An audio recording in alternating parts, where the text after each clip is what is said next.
Mi marido y yo trabajamos los dos fuera de casa y llegamos bastante tarde. Total, que cuando llegamos con las prisas, los baños, las cenas, no da tiempo a hacer absolutamente nada de deberes.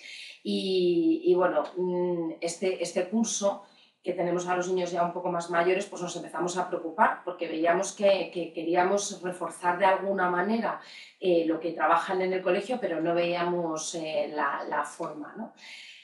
Bueno, pues en primer lugar decidimos que lo que queríamos reforzar eran las matemáticas, que para tanto mi marido como para mí es una de las asignaturas troncales. Y luego, bueno, pues nos pusimos a ver qué alternativas teníamos para hacer ese refuerzo. Y casualidades de la vida dimos con la página web de Smartick y nos decidimos a probarla.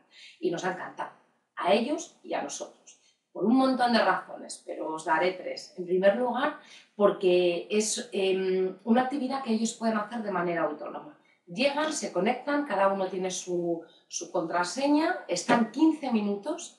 Creo que también eso es importante porque no es una cosa que tengan que hacer durante muchísimo tiempo, y se desconectan y ya está. La segunda razón, porque a nosotros nos mantienen informados de la evolución de los niños a través de unos informes periódicos. Y luego, por último, porque resultó ser bastante más económico de lo que habíamos mirado en otras alternativas.